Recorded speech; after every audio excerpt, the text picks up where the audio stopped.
Have you ever wondered why some Christians lose faith after grief? How does someone who once served faithfully in church, prayed in tongues, paid their tithe faithfully, even evangelize, suddenly say there is no God? I have asked this question too, especially after my own loss. So today I want us to talk about grief, faith, and why so many walk away from God when life hits the hardest. I lost my dad in 2020.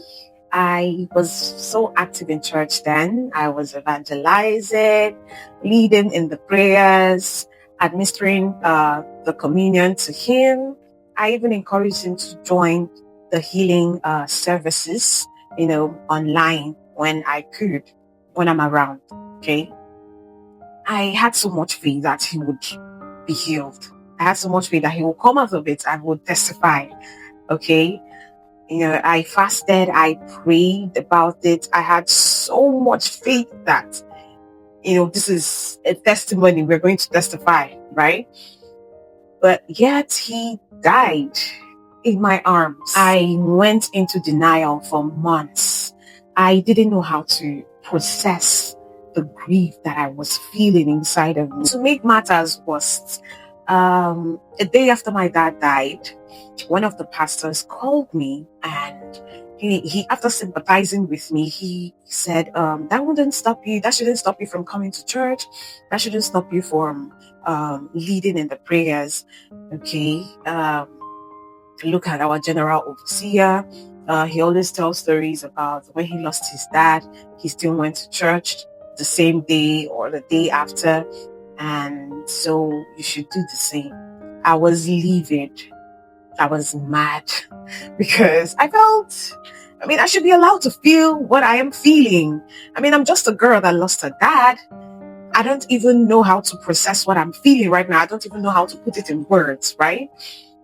So hearing that made me step back from the church and also step back from God.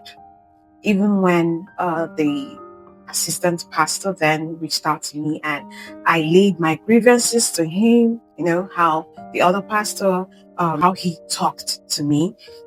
He just said, he encouraged me, he sympathized with me and told me that, everybody understands things at their own level and I shouldn't carry anger or grief in my heart or carry any grievances against him in my heart. Well, what he said comforted me, but something was already broken inside of me. So I still kept my distance and avoided the church and everybody inside of it.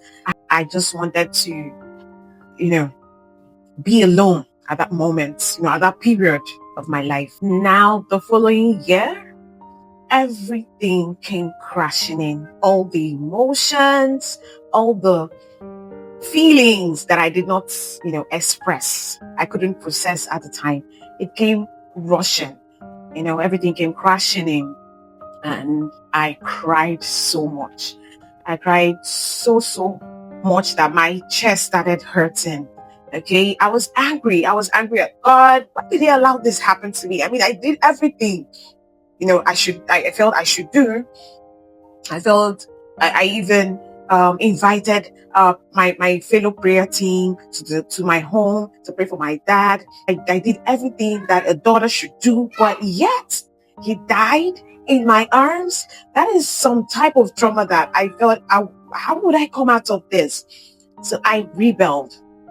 I was angry at God. I was angry at people. I was angry at everything, entirely everything. And this is because I felt abandoned. I felt alone. Now, even in that season, God kept calling me back. There was a day that I had this ugly cry. I was in Akwa Ibom State. I was serving then, and I had this dream where I saw my dad. And when I woke up from that dream, I couldn't hold back the tears. I cried so much that day that my chest started hurting me. Like it was an ugly cry. I cried so hard. Nothing could console me. I had to even step out of our room to cry very well. I needed that cry. I needed it. And afterwards, I felt lighter. I felt better. And slowly, through his love, he pulled me back. He reminded me that his arms are big enough to hold me and hold my grief, and that his love can fill even the deepest vacuum in my heart. Looking back, I now realize that what even made it harder for me was that I had this transactional mindset with God. Deep inside, I believe that if I prayed enough, if I fasted enough, if I tithed enough, God wouldn't let my dad die. So when it happened, my whole faith felt shattered. Now I know that I'm not alone in this. Grief shows up in so many ways. For some, it is that miscarriage you didn't see coming. For some, it is that baby you carried to term, but you were not able to raise because the child didn't come back from the hospital with you. Some have buried toddlers. They've buried teenagers, even grown children. Some are grieving the dream of being a mother or a father, where they wait month after month, hoping and waiting, yet nothing. Grief has so many faces, but no matter the form, it shakes the soul. It has a way of making you question everything you thought you knew about God. Now, that is why we cannot just reduce grief to just have faith. Grief is real. It cuts deep. And if we are not careful, it can slowly or even aggressively chip away at our trust in God. So why do so many Christians walk away in grief? Here is what I learned. First, faith is not insurance against problems. Romans 8 verse 35 says, "Who shall separate us from the love of Christ?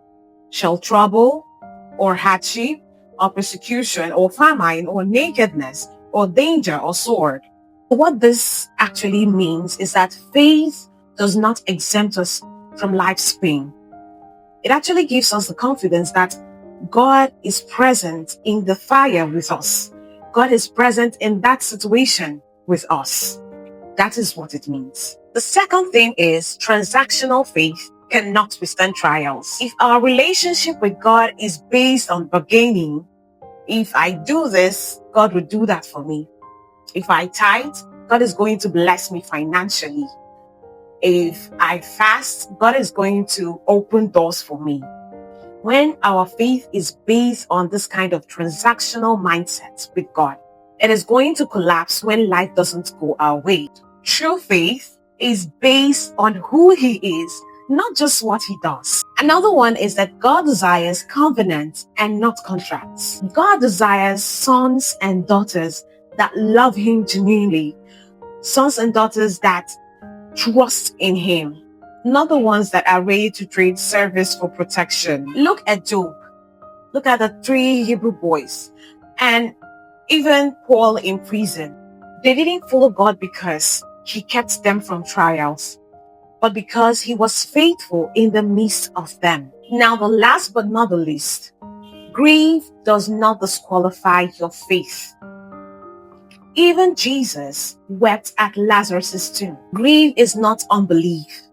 It is actually a proof of love. What matters is not denying your pain, but it is bringing your pain, every emotion that you feel, bringing it all into God's presence. That is what matters. Honestly, I haven't gotten over losing my dad. I mean, the feeling gets easier with time. There are days that I still, cry when I remember him, when I miss him. Okay. But I now know that grief and faith can coexist, and that faith is not the absence of tears. It is trusting God through the tears. So if you are grieving, please hear me out. Do not allow pain be the thief of your faith. God is not asking you to be perfect. All He is asking is for you to be present with Him. It's for you to allow Him help you through this period of your life. Now remember, this walk with God is not transactional. It is covenant. He promises, "I will never leave you nor forsake you." I want you to hold on to that. Please share this video with someone that is walking through grief today. Believe me, they really need it. Until I come your way next time, bye bye.